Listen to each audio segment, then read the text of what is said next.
আচ্ছা, আমরা এবার মেইন মেশিনটা রান দিব। এর জন্য সিগন্যাল বা সুইচ সেটা অন করে দিলাম। অন করলে আমরা এখানে এটা জিরো থাকে, জিরোর দিকে থাকে। তো জিরো থাকলে আমরা মেশিন ইনস্ট্রুমেন্টের যে সুইচ সেটা অন, ইনস্ট্রুমেন্টের যে সুইচ সেটা অন ওয়ানে দিলাম। তো ওয়ানে দিলে এরপর আমরা দেখতে পাচ্ছি যে এখানে 5 6 এভাবে 6টা বিকার আছে। তো আমরা কাজ করব হচ্ছে, আমাদের যেহেতু 2টা বিকার এখানে প্লেস করেছি আমরা আজকে, তাই আমরা 1 এবং 2 রান রাখবো। দেখাচ্ছি কিভাবে। তো আমরা যদি এইটা এরকম করে ঘোরানো শুরু করি তাহলে এইদিকে যদি ঘুরাই তাহলে এটা এইদিকে যাচ্ছে, এই যে এরকম করে যাচ্ছে। আর এইদিকে যদি নিয়ে যাই, এইদিকে ঘুরাই তাহলে বাম সাইডে যাবে। ওকে, তো আমরা আমাদের 1 নম্বর পজিশনে আছে। তো 1 নম্বর পজিশনটাতে কোনো ক্রস সাইন দেখাচ্ছে না, অর্থাৎ এটা অ্যাক্টিভ। বাট আমি যদি এটা ডিঅ্যাক্টিভেট করতে চাই কথার কথা, তাহলে এখানে ডাবল ক্লিক করলাম, তাহলে অফ হয়ে গেল। আবার এটা হুইলটা ঘুরিয়ে এইদিকে আসলাম, আবার ডাবল ক্লিক করলাম, অফ হয়ে গেল। তো ধরুন সবগুলোই অফ রয়েছে, আমি রান দেবো শুধু 1 আর 2, তাহলে আবার একইভাবে এই যে 1 সিলেক্ট করে ডাবল ক্লিক করতে হবে, 1 2। একইভাবে এখানে এসে 1 2, তাহলে আমাদের 1 এবং 2 নাম্বারটাই শুধু কাজ। এরপর আমাদের যেটা করতে হবে যে আমাদের এই মেথড সিলেক্ট করতে হবে। এই মেথড সিলেক্ট করার জন্য এখানে ক্লিক করলাম, এই যে AC ডিফল্ট। তারপর আমি একইভাবে হুইলটা ঘুরিয়ে নিচের দিকে আসলাম। আমরা রান দেবো হচ্ছে পেট্রোলিয়াম ইথার মেথডে। তো তাই পেট্রোলিয়াম ইথারে আমি এখানে আসার পর জাস্ট প্রেস করলাম, তাহলে এখন দেখা যাচ্ছে পেট ইথার দেখা যাচ্ছে। ওকে, পেট ইথার মেথডটা পেট ইথার, গুড।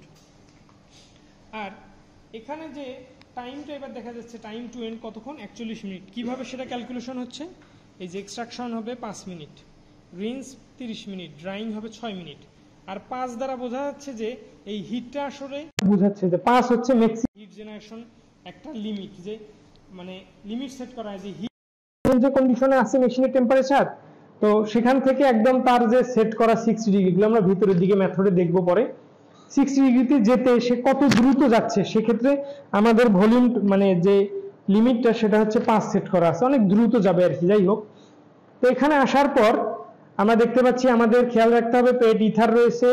তারপর আমাদের যে 2টো বিকারে রান দেবো 1 2 সেটা অন রয়েছে, এবং আমাদের পেট ইথার অনুযায়ী টাইমটা ঠিক আছে কিনা, 5 minute 30 minute 6 minute, total 41 minute, good.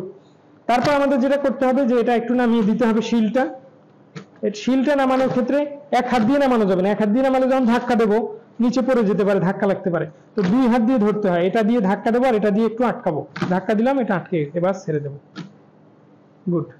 এরপর আমাদের করতে হবে কি, এই যে আমরা দেখতে পাচ্ছি যে এইগুলা উপরের দিকে আছে, এই যে দেখুন এই যে এইগুলা উপরের দিকে আছে, এটা আমরা নিচে নামাবো। এইটা কিভাবে নামাবো, শিলটা আগে নামাই দিই। এটা আমি ডাউনে প্রেস করলাম, তাহলে হবে কি, এই যে কন্ডেন্সার গুলো নিচের দিকে নামছে, এই যে কন্ডেন্সার গুলো নিচের দিকে নামছে, না 1 2 দুটো চালু আছে। ওকে, যখন কন্ডেন্সার ইয়েগুলো নিচের দিকে নেমে আসছে সেটআপটা, তখন আমি জাস্ট স্টার্টে ক্লিক করব। স্টার্টে ক্লিক করলেই আমার এই যে রান শুরু হয়ে গিয়েছে।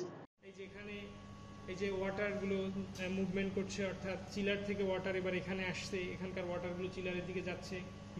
আবার আমরা যদি এবার ডিসপ্লের দিকে একটু তাকাই, ডিসপ্লের দিকে তাকালে দেখতে পারবো 1 আর 2 এর ক্ষেত্রে এই যে এক্সট্রাকশনের জন্য এই যে মানে মনে হচ্ছে যে নিচ থেকে কিছু উপরের দিকে যাচ্ছে, অর্থাৎ পেট্রোলিয়াম ইথার গুলো নিচ থেকে উপরের দিকে যাচ্ছে।